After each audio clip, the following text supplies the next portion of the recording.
Sugar mill রাষ্ট্রীয়করণ চলবে না, চলবে না। সুগার মিল চালু চাই, দুর্নীতির প্রতিবাদ করে আমরা বলতে চাই সেই সংবিধানের ছাদের একের অনুচ্ছেদে লেখা আছে প্রজাতন্ত্রের মূল মালিক জনগণ। সেই জনগণের প্রেক্ষিতে আমরা 20 সাল থেকে সুগার মিল চালুর আন্দোলন করে আসতেছি, কিন্তু দেখতেছি আমাদের জনগণের ভাষ্যে কারণ কোনো সরকারের টনক নড়ে না। আমরা চাই যে এই সরকার থেকে শুরু করে বিগত যারা সরকার ছিল, যারা রাষ্ট্রায়ত্ত মিলগুলো বন্ধ করেছে, আমরা চাই সেগুলো দ্রুত চালু করুন, নয়তো জনগণের উৎস, জনগণ এই প্রজাতন্ত্রের মালিক, জনগণ তাদের অধিকার আদায় করে নিবে। যদি কঠোর থেকে কঠোরতম পক্ষে নিতে লাগে তো সেটাই নিবে। আমরা দেখেছি বিডার আজকে 11টার সময় বিডা করতে বিভিন্ন শিল্প মন্ত্রণালয়ের বিভিন্ন বড় বড় গ্রুপ আজকে নিয়ে বসছে। আমি বলতে চাই 20 সালে যেমন এস আলম গ্রুপ সুগার মিলকে নিয়ে নিতে চেয়েছিল, এখন কি সেই পায়তারা করা হচ্ছে নাকি? করা হয়, যদি আবার বেরাষ্ট্রীকরণ করা হয় তাহলে সেটা বন্ধ করুন, নয়তো ছাত্র জনতার যে পদক্ষেপ আছে সেটা রোড আপনারা নিতে পারবেন না। শেতাবগঞ্জ সুগার মিলের 2020 সাল থেকে শুরু করে আজ অব্দি পর্যন্ত এই সুগার মিলের বন্ধ হওয়ার পিছনে যেই ষড়যন্ত্র কাজ করেছে, যে আমলারা কাজ করেছে, তাদেরকে বিচারের আয়ত্তায় আনতে হবে।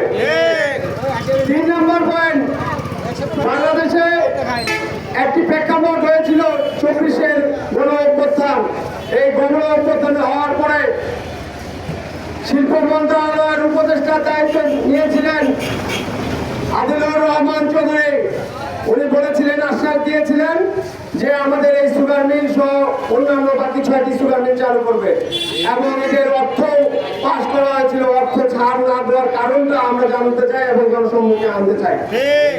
4 নম্বর পয়েন্ট, 2020 সালে চিনিকল বন্ধের সঙ্গে সংশ্লিষ্ট প্রশাসনিক কর্মকর্তা, অতএব আইন শৃঙ্খলা বাহিনী, শেতাবগঞ্জ সহ আইন শৃঙ্খলা বাহিনী বলতে আমরা যারা বুঝি শেতাবগঞ্জের পুলিশ বাহিনী, আর্মি, বিডিআর, অন্যান্য আরো গোয়েন্দা সংস্থা, যারা সহযোগিতা তো করেই নাই, তার সাথে সাথে আমাদেরকে জুলুম অত্যাচার করেছে।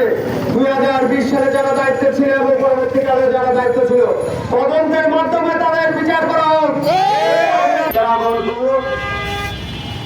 বিচার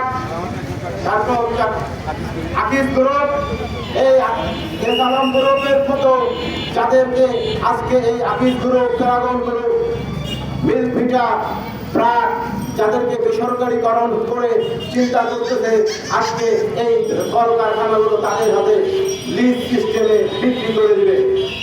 এই শেতাবগঞ্জ চিনিকল প্রায় 70,000 কোটি টাকার উপরে এই সম্পদ আছে। এই সম্পদ 18 কোটি জনগণের 80 না।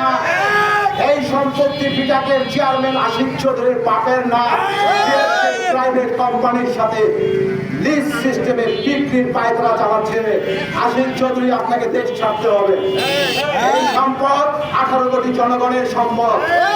আমি হুঁশিয়ার করে দিতে চাই বাংলাদেশের প্রাইভেট কোম্পানিদেরকে, শেতাবগঞ্জ চিনিকল কিনার লিজ নেওয়ার কোনো পায়তারা করবেন না।